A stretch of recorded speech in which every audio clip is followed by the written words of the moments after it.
This podcast is created for farmers and powered by Pioneer Agronomy to bring you agronomic insights and proven solutions to fuel forward-thinking farming.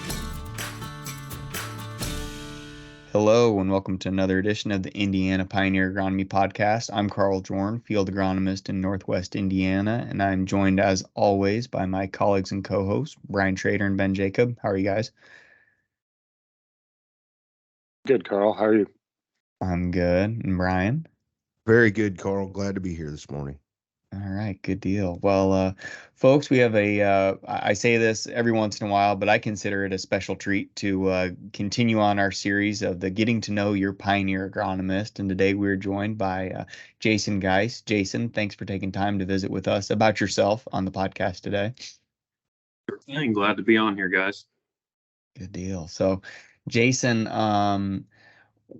we've been starting out this series kind of tongue in cheek, asking every agronomist about, how you entered the world, where you found yourself and how you got to be in this station of life. So Greensburg, Indiana is where you call home today.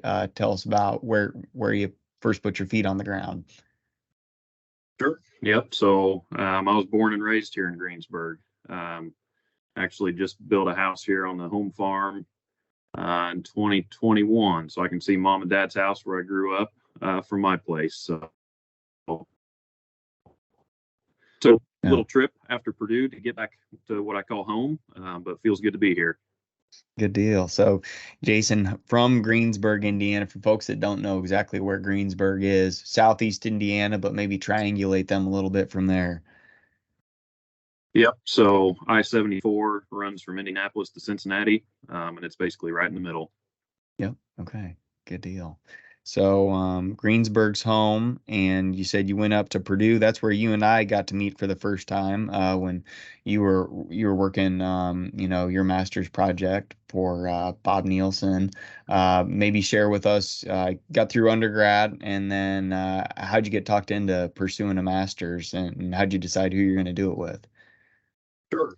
So I guess it's maybe important to kind of jump back into even earlier years, but I mentioned grew up on a small family farm. The whole farm's maybe 145 acres. My grandpa and dad, I remember helping them as a kid. We had a few beef cattle, had corn, soybeans, wheat, hay, maybe 60 or so acres of that's tillable. So we had, enough that we could raise just basically to feed the cows. But that's kind of where my passion for agriculture and everything agronomy, I guess, started. But I think that's important to call out too. I knew I didn't have a home on the farm, so to speak, from a career standpoint. So that's where my Purdue agronomy came into play, because I loved agronomy, loved being outside. So did my undergrad there, and then had the opportunity to come on with an excellent committee at Purdue with Bob Nielsen, Jim Cambrato, Corey Gerber, and Kirsten Wise. So felt like that was an excellent opportunity to learn from a bunch of the, super high caliber extension folks at Purdue. So and I know that's where you and I met there at the Diagnostic Training Center. I think that's where we first crossed paths. So, it was an excellent opportunity to learn from some of the best and get to work out there at the training center. Yeah, no, Jason, you're right. That is quite the high caliber, I guess, grouping of folks to serve on your committee. A lot of leaders in their respective fields. I would assume that great opportunity, but also kind of intimidating, right? A lot of I guess, folks that are influencing how you're conducting your research, what you hope the outcome is, your writing, the whole kit and caboodle there. So great opportunity, but maybe a little bit of pressure there too. Yeah, no, they were. They were all great. I can't say much more than that, Carl. It was a good experience. Yeah. So if I remember right, Jason, you were working, part of your project was evaluating fungicide use in corn. Maybe speak a little bit more to the specifics of what you were aiming to discover in your master's work. Sure. Yeah, so that was back in 2012. So that's kind of when fungicides were just kind of starting to ramp up, a little bit heavier on corn.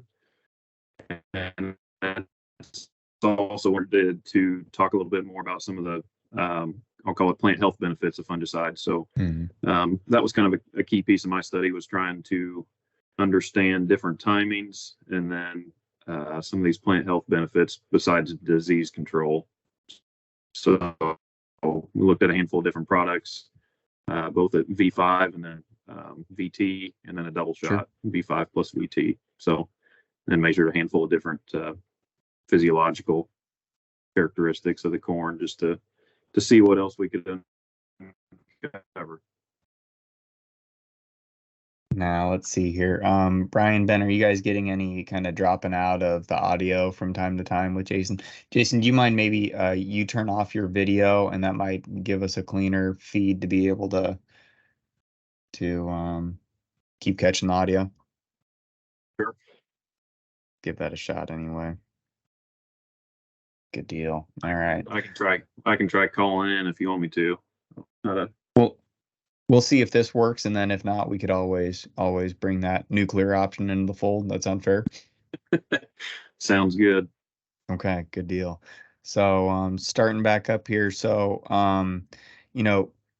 Jason, that was that question that you're addressing in your research about the value of an early vegetative fungicide at early reproductive timing, and then the combination of the two. That became a really popular question again here when commodity prices kind of started to creep back up, and then also in the spirit of managing for tar spot. So you were either right place, right time, or ahead of your time, or folks still have a lot of questions, that need answered. So from your results, how would you characterize the value of a fungicide at V5 or the combination of the V5 VT application? What are your thoughts on that management? Sure. So I'm in a slightly different world than you are, Carl, where tar spot is not. It's creeping down my way and we're seeing it, but a lot of times it's a lot later on. And so back when I did that research, and keep in mind, 2012 was my first year of research, and I think we all remember the drought. So that was a very low disease year.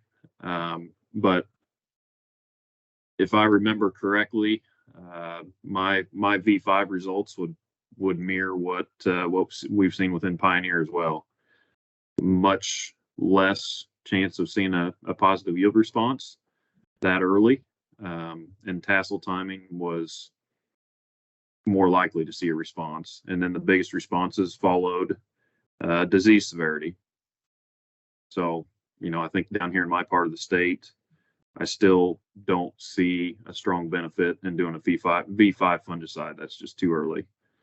There's a lot of cases where I could say maybe a pre-tassel makes sense, depending on the gray or what else is coming in.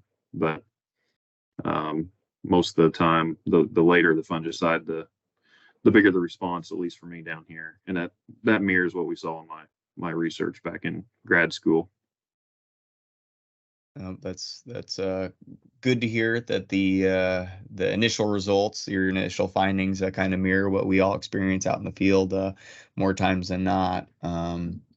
So Jason, your experience at the diagnostic training center there with Corey and the rest of the extension specialists, much like me, really valued that opportunity, and I think that kind of shapes you into a more practical or more applied agronomist, as opposed to one that, not to say you don't get excited about looking and evaluating research trials, but really more about taking what that research means and how can you use it with growers. Is that fair to say that that's part of the inspiration or part of what makes you the agronomist that you are today? Sure. Yeah, I remember before I went into grad school and even early in my career, public speaking and things like that was not something I was a fan of, and I think many of us can probably echo that. But yes, I learned a lot from watching those folks present and interact with a crowd, and trying to you always want to create your own presentation style, and I think that I've started to develop that here over the course of my career. But certainly early on, I spent a lot of time just learning and watching those extension specialists present to crowds, present to growers, because it was, like I said, early on, it was not a strong suit for me, but we're getting stronger every day. There it is.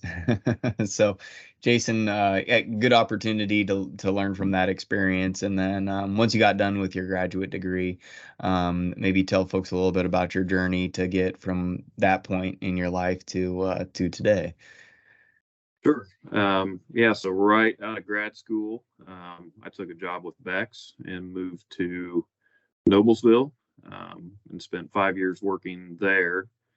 So had a couple different roles. I was a production agronomy technician for about a year. So worked with seed production, kind of scouted seed fields, took notes, made observations, helped out. And then I was their seed treatment lead for a couple years. So spent a couple years testing, researching, working with suppliers, everything seed treatment related. Worked with the conditioning plants. So that's kind of where my experience with seed treatment started. And then some things shifted around. I became the lead production agronomist there in Atlanta for my last 2 years when I was there. So I managed the production agronomy technician. So I was responsible for all seed corn acres there in the Atlanta facility. So learned a lot, obviously a lot about the seed corn process, what it takes to go from the parent seed to the bag through those years, because I saw the planting, the green corn harvest, the conditioning, the seed treating. It was extremely valuable for me, I guess, to see what it takes to produce the crop that gets sold to customers. But from there, I told you that my wife and I actually were both from Greensburg, so had a goal to get back home at some point in time, and I still remember debating on what that timeline looked like, and then got a message from somebody I worked with, BASF, through some of my seed treatment testing there, and he actually sent me a message and said, "Hey, I got an opening coming up for a regional technical rep covering the Eastern Corn Belt." So I applied for that, got that job. So I covered Indiana, Michigan, Ohio, Kentucky, and Illinois, testing different seed treatments with BASF. So that was kind of an R&D sales support role.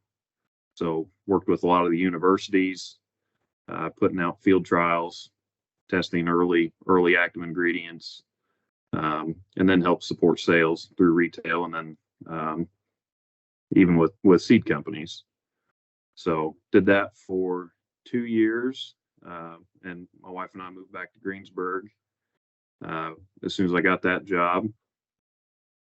And then I think I saw on Twitter, fortunately I followed Twitter, I saw that Brian Bush, the field agronomist that had Southeast Indiana before, was taking on a seed agency. So I applied for this role back in fall of 2020 and got the role then. So, and I was sharing with you guys a little bit before this podcast. I think I applied for this one back in 2014. Had a phone interview with Heath, who hired me in 2021. I guess Brian was better than me back then, so he got the first 7 years at the job, and then when he moved on, I was fortunate enough to get it this go around. So wouldn't change anything. Had a great experiences through leading up to this role, but I've always wanted to be out there working with farmers and trying to best their operations through agronomic knowledge. So I feel very fortunate to have made the rounds and landed where I'm at today. You bet. No, there's no singular path to becoming an agronomist, or a pioneer agronomist for that matter. And as sitting back in the early 20 teens, I remember thinking that a guy has to go on to do a master's program at a land grant university, spend the 2, 3 years to do your project. And then if you're a good one, then you get sucked up by one of these, larger companies, and you get to be the man for troubleshooting and supporting products as they're moving through the pipeline. And just to your point, Jason, had the opportunity to learn the seed production side of the business. That's something it's immeasurably, valuable, just when it comes to troubleshooting stuff this time of year. Stuff comes out of the bag. Obviously, we want everything to look the way it ought to, but if there's something amiss, we can kind of diagnose perhaps where in the process things may have gone awry, and that way we can get a quick solution. Or if we have a suspicion of something that's going wrong, we can ask for our folks to do a quick quality check of the subsample that they pulled. And just being more intimately involved and knowledgeable of how, like you said, parent seed makes it into, hybrid corn that you plant, and a couple years later, that's something that if you don't have the exposure, you can't quite appreciate. And I don't think many folks can appreciate it, because you just get the seed in the bag or in the box. You say, all right, I got what I need, and here I go. But there's a reason why it costs the amount of money it does. There's a lot of technology that it takes to move it through the plant, and there's a lot of hands that have to touch it to make sure that it's the pure, high quality seed that gets in that bag. So between that and your expertise as a seed treatment individual, I teased before that you're the seed treatment man of our team. You have way more intimacy of knowledge of how all those products come to market, and maybe the I guess some of the fringe stuff that you don't see on a tech sheet that you actually have experience with, or nor the folks that do, to tap in. So yeah, just that diversity of experience, I think, is valuable, not just for yourself, but is shared amongst our whole team. So we touched a little bit about your career arc. Now, at some point, you mentioned your wife. So when did Amber enter the picture, and then the Geis family? What's it composed of today? Sure. Yeah. So that's, I guess, also kind of a funny story, because we grew up, I'd say about 10 miles from each other, but we didn't meet until we went to Purdue. So how about that? yeah, of course, I went to North Decatur, which was the county school. And she went to Greensburg, so the city school. So we just, we never crossed paths back in high school. But then, of course, there was a bunch of Decatur County folks that tended to hang out up at Purdue. So we met up there back in 2000. It would have been my junior year, so 2011. Got married when I was in grad school, and now we've got 3 kids: 8-year-old boy, so Garrett, 6-year-old girl, Melanie, and a 4-year-old girl, Madeline. So, yep. So keeps us plenty busy, especially just entered the sports era here a couple years ago. So I'm trying to learn that and run around and jockey all those things throughout the year. Well, so we'll understand here in 10, 15 years time why your backside's flatter than what it once was from sitting in the bleachers for hours upon hours on end. Yep. Very good. Well, Jason, when you're busy with the kids, running around to different practices and games and stuff like that, and you're busy this time of year planting plots or putting your boots across customers' acres, what do you find yourself doing when you don't have yourself occupied with those activities? When you're the master of your own time and schedule, what do you enjoy doing? Sure. Yeah. So, I definitely enjoy spending time with family and friends. But yeah, if I've got free time, I mentioned that I live on the family farm now. Always enjoy going and helping Dad whenever I can. Always enjoy the seat time on a tractor, and then just anything outside. I know Ben and I spend a lot of time talking about deer hunting. That's one of my favorite sports. I wasn't one of the athletic ones. Maybe one of my kids will be when it comes to basketball or baseball or something like that. But that was my sport, riding 4-wheelers. Just anything outside is what I enjoy doing. No, that's great. So as your kids are getting a little bit older, do you see a little bit of yourself in them in terms of also identifying with being an outdoors person, some of those pursuits? Oh yeah, I think my Well, right now, my youngest one, Madeline's the one that always likes to, whenever I hop on the four-wheeler, turn that on in the garage, she comes running out the door and asks to go with Daddy. So right now, she seems to be the outdoorsman, so to speak. Loves going down and seeing the cows and everything like that. But I think, again, I've seen things change a little bit too. You know, we've grown up, we've lived in town before. Now that we're here on the farm, I think all three of them really enjoy going out and helping out and doing those things. Good deal. Jason, one last question for me, and then I'll let Brian and Ben jump in if they've got anything I forgot to ask you about. You know, you get your ear bent on a lot of different subjects throughout the growing season, but with your diverse background, is there anything that people don't ask you about that you think is more important to crop production than what attention is paid to it? Any passion subject that you don't really get to give voice to all that often?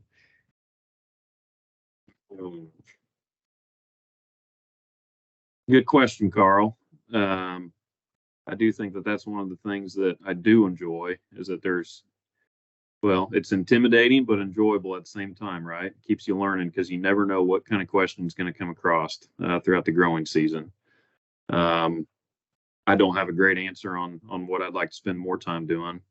I always like going out and walking crops and seeing what the plant can tell us on what we can improve.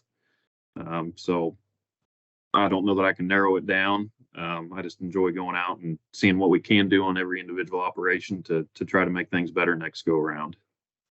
You know, I think that's fair. That comes back to the whole practical and applied part of, you know, your rearing as an early agronomist is, you know, what you want to know more about is what folks are actually going to do and use and improve their, you know, either the efficiency or the profitability of their operation. So I think that's what makes you a good one, Jason, and we're glad to have you on the team.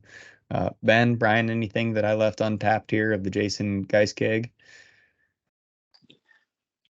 No, I think one of the interesting things to me about the series, Carl, is just the myriad of paths that folks took to get here as one, but then two, just how small the ag community really is. You know, you mentioned meeting Jason at Purdue. I met Jason as an undergrad when he was an undergrad at Purdue, and then when Jason interviewed for the role that he has now, he got to sit down with Heath, who he'd obviously spoken to in the past, and Dan Emmert and myself, and there was, you know, some degree of relationship among all of us. I found myself in a very similar position when I came into this role.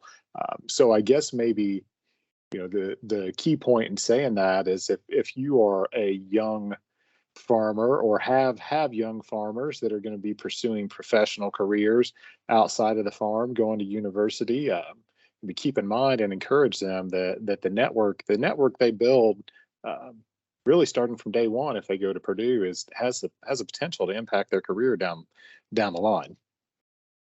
No, I think that's a totally fair call out. So play nice with others is what I'm hearing from that one, Ben. Oh, good deal. Well, Jason, we've enjoyed the opportunity to peel the curtain back a little bit for folks, you know, as you are embarking on growing season number 3 as the Pioneer Agronomist for Southeast Indiana, knowing who the man is behind, you know, I guess the agronomy updates and the podcasts and you know, the visits to the farm. So thank you for taking the time to visit with us and peel that curtain back. If folks want to keep up to date with how things look down in Southeast Indiana, where's the best place for them to do so? Sure. Appreciate you guys having me on, Carl. So always glad to get on and chat with you guys. You can find me at Jason Geis Agronomy on Facebook. Very good. And Ben, working our way to the north and west from there.